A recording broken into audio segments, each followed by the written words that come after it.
मनातलं सुनेच्या मनातलं तुम्हा आम्हाला काय कळतं. जसं दिसतं तसं नसतं, जसं दिसतं तसं नसतं, जसं दिसतं तसं नसतं, जसं दिसतं तसं नसतं.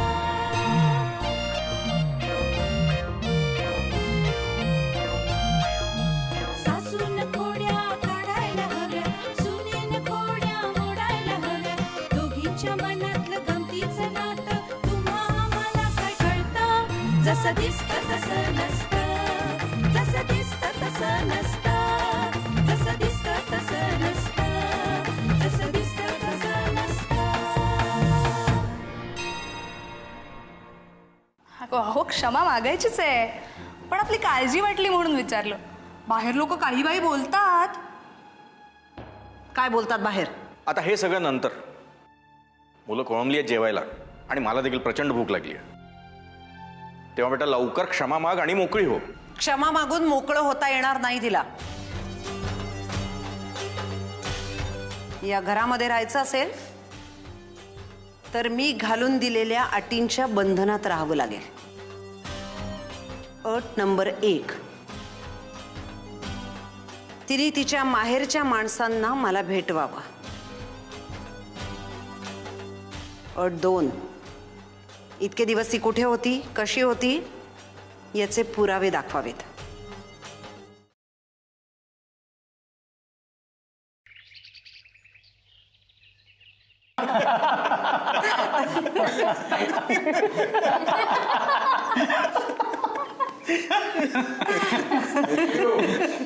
मला तर हे खरंच वाटत नाहीये. आणि खरं वाटू नये असंच सगळं घडतंय. पण मॅडम आता लवकरात लवकर देवधरची एंट्री व्हायला हवी. अशी घाई करून नाही चालणार. अहो घाई कसली त्यात? 5 वर्ष व्हायला आलीत. मी तर म्हणतो सूरज बाळ देवधरला ओळखणार सुद्धा नाही. जी वर्ष गेली ना त्याची मोजणी करू नका. पुढची 50 वर्ष ती सुखात जायला हवीत की नाही त्याचा विचार करा. ताई बरोबर बोलते. कसं आहे अजय आणि विजय, की तुम्ही जर का सूरज बाळाला सांगितलं की देवधर म्हणजे तुझे बाबा आहेत तर ते त्याला पटेल, कारण त्याचा तुमच्यावर विश्वास आहे, त्याला स्वतःचं भान आहे. पण जर का देवधरला तुम्ही सांगायला गेलात की सूरज बाळ तुझा मुलगा आहे, विमल तुझी बायको आहे, तर त्याचा स्वतःचा मानसिक गोंधळ उडेल. कारण मुळात आपण स्वतः कोण आहोत असा प्रश्न त्याला पडलाय. आणि असा गुंता खूप सावधपणे सोडवावा लागतं. तुम्ही म्हणता ते बरोबर आहे, पण आई आणि जोगदंड फार काळ घाबरलेले राहणार नाहीत. त्यामुळे ते बेसावध असतानाच देवधर आला तर. तुम्ही दोघांनी माझं जरा ऐका. हे बघा, ही अशी जर तरची चर्चा करत बसतात ना तर माझ्या मते त्याला काही एंडच नाही. आणि मी ताईला इथे अशासाठी बोलवलंय की आपण सगळ्यांनी मिळून ठरवायचंय की अतुलाला प्रोटेक्ट कसं करायचंय. आणि तुम्हाला माहीत नसेल कदाचित, पण आपल्याला मिळालेला मुलगा हा आपला नाही. हा धक्का अतुलाचे वडील सहन करू शकलेले नाही आहेत. आणि आत्ता ते हॉस्पिटलमध्ये ट्रीटमेंट घेत आहेत. मग त्यांच्याजवळ कोण आहे आता? माझे मिस्टर आहेत तिथे. पण तुम्ही लक्षात घ्या हा काय म्हणतोय ते. अतुला आता खूप एकटी पडली आहे आणि तिला या एकटेपणाची आपण जाणीव होऊन द्यायची नाहीये. ती जबाबदारी मी घेतो. तू जर खरंच जबाबदारी घेणार असशील ना तर आधी अतुलाशी लग्न कर. चटमंगनी पटशादी. ते आमचं आम्ही काय ते बघू. आधी तुमचं काय होतंय ते जरा बघा. अजय रे, हा असं काय म्हणतोय? नाही काय नाही का तू त्याच्याकडे काय लक्ष देतेस? हे काय नाही कसं. हे मी काय सांगतो ते आई. अतुला घरी आली होती ना तेव्हा आईने ठणकावून सांगितलं याला. काय रे, बरोबर ना? असं काय सांगितलं आईने? तुला मी बघून घेतो. त्याच्याकडे नंतर बघ, आधी माझ्याकडे बघ. खरं सांग, काय म्हणाली आई? अगं त्याला काय विचारतेस, मी सांगतो ना. आईने अगदी बजावून ठणकावून सांगितलेलं आहे, या घरात कोणीही चिऊ माऊ काऊ अशी मुलगी येणार नाही. मी सांगीन त्याच मुलीशी लग्न करायचं. आणि कान धरून बोहल्यावर उभं करणार आहे त्याला.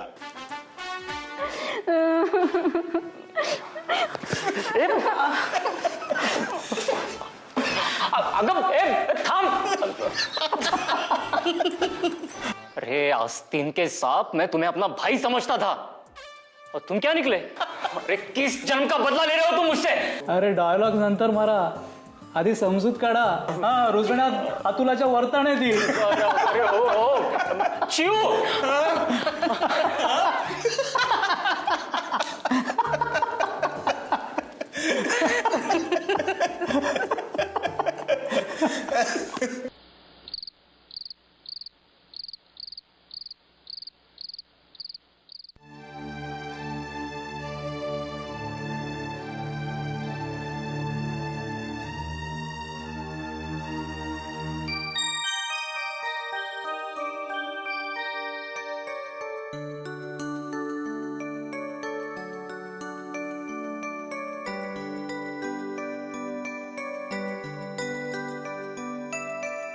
दिनकर,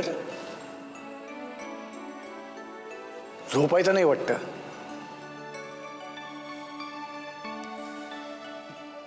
हसायला काय झालं?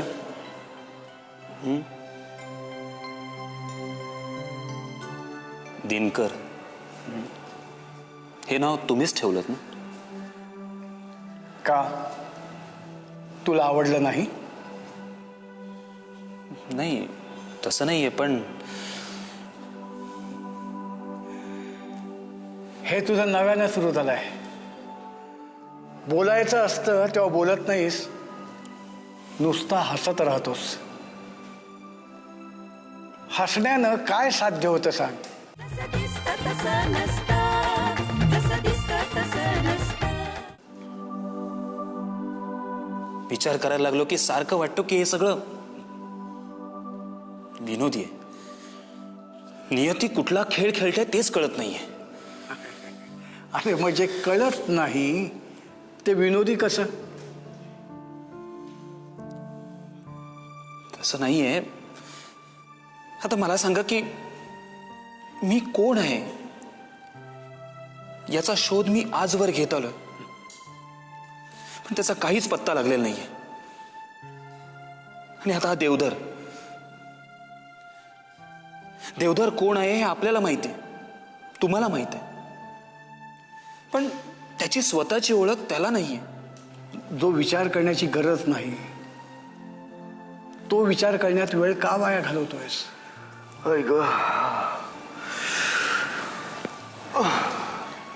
देवधर, कसं वाटतंय आता?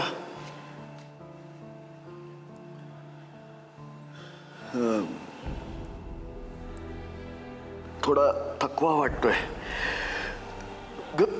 घशाला शोष पडल्यासारखं वाटतंय. थांब, मी पाणी आणतो तुझ्यासाठी. बाबा थांबा, मी आणतो पाणी.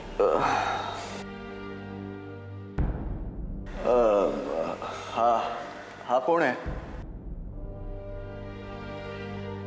माझा मुलगा दिनकर. दिनकर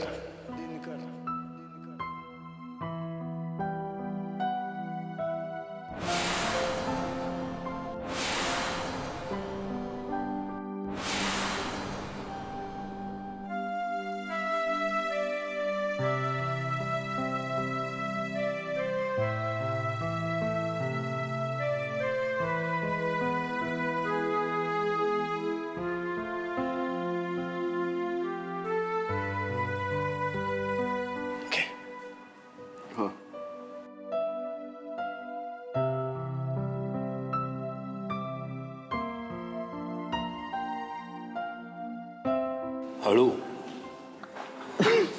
सावकाश. हे बघ, अजिबात घाई करायची गरज नाही. आणि या वास्तूमध्ये मनाने आणि शरीराने शांत राहा. अरे वा, अगदी माझ्यासारखं बोलायला शिकलास. पाळलेला राघव हा सुद्धा काही दिवसात आपल्या मालकाशी भाषा शिकतो. आणि तुम्ही तर मला सांभाळलं, जपलत. सर्वात महत्वाचं म्हणजे तुम्ही मला स्वीकारलं.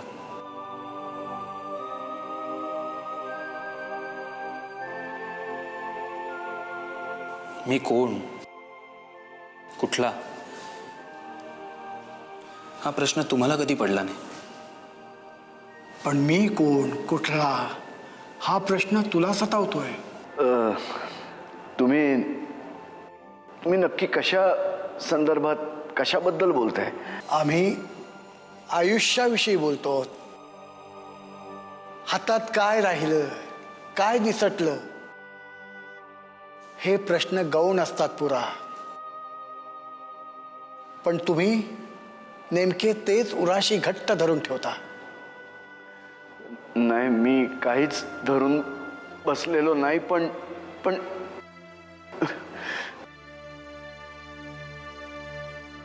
पण पण काय?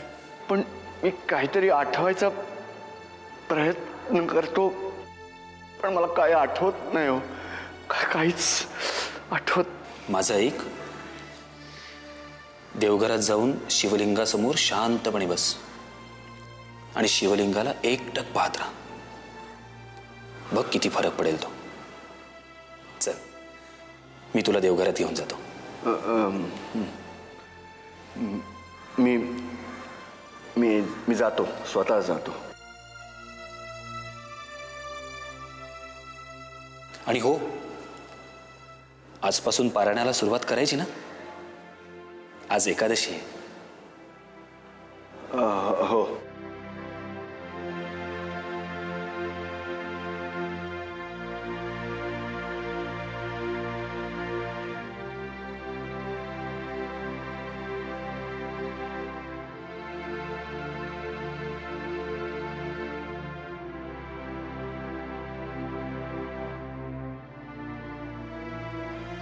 आधी मला सांग, तुझ्यात हा आमूलाग्र बदल कसा झाला, तोही एका क्षणात?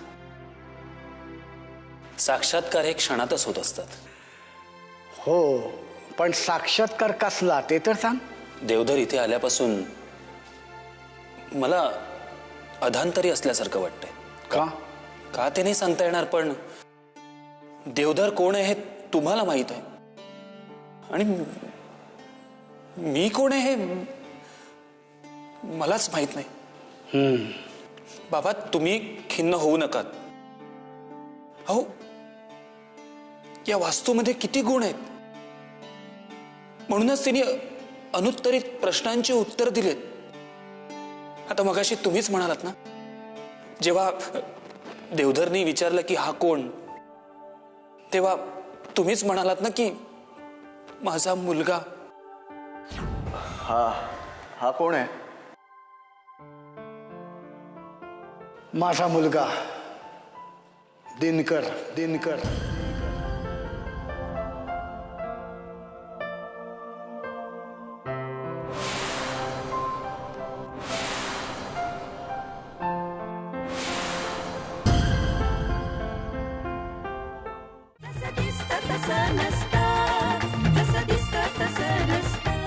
खूप शांत वाटलं. पण मग परत एकदा देवधरकडे पाहिल्यानंतर असं वाटलं की आपल्याला माहिती आहे की तो कोण आहे, पण त्या बिचाऱ्याला माहित नाही की आपण कोण आहोत. मी कोण,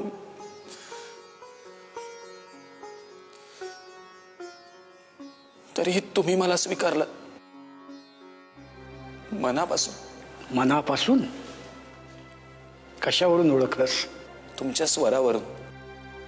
बाबा, तुम्हीच म्हणतात ना की स्तोत्र पठण करताना केवळ उच्चारच नव्हे तर स्वर आणि लय हे सुद्धा तितकेच महत्वाचे आहेत. आणि तुमचं साधं बोलणं सुद्धा माझ्यासाठी स्तोत्रपठणा इतकंच पावन आहे.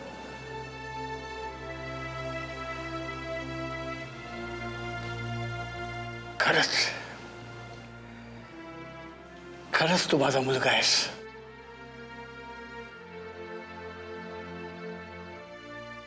आज आज खऱ्या अर्थानं तिच्या आत्म्याला मुक्ती मिळाली असेल. मला मुलगा देऊ शकली नाही ही खंत उराशी बाळगून ती गेली. पण या वास्तूचं महात्म्य बघ. ती उणीवही या वास्तूनं भरून काढली.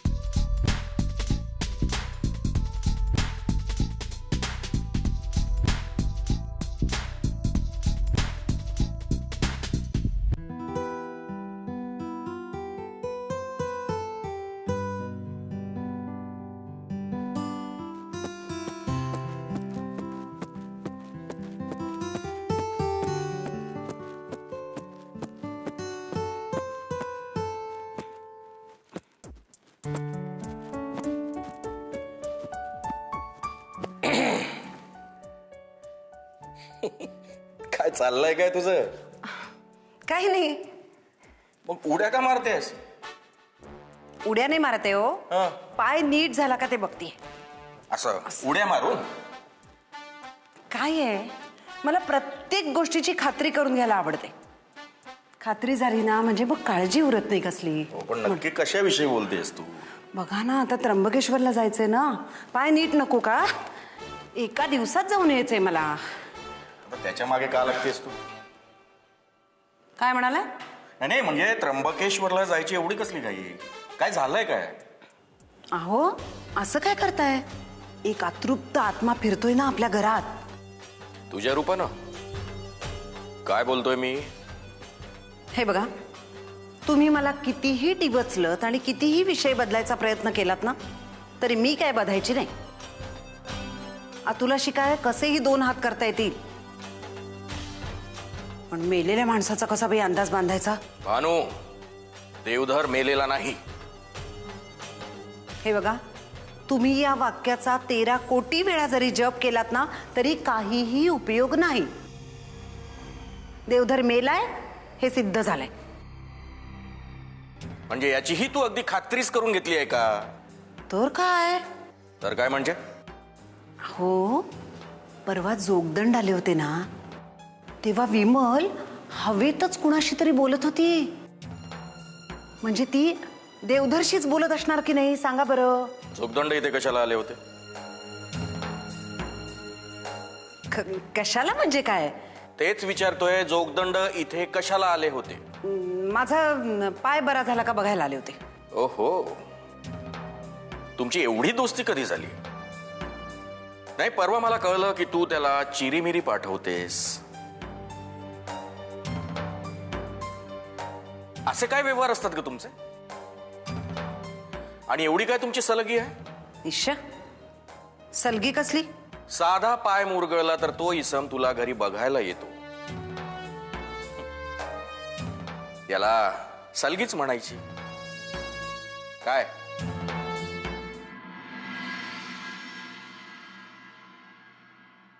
आपलंच नाणं खोटं अशी गत झाली आहे माझी. माझी कुठलीही चूक नसताना तपस्वी समान वैद्यबुवा समोर मला उभं राहणं अशक्य झालंय. पण बाबा, वैद्यबुवांना तर तुम्हालाच भेटायचंय. नाही, असं नुसतं म्हणून नाही चालणार. अहो, आई शॉक मध्ये आहेत, तोपर्यंतच देवधर या घरात यायला हवं.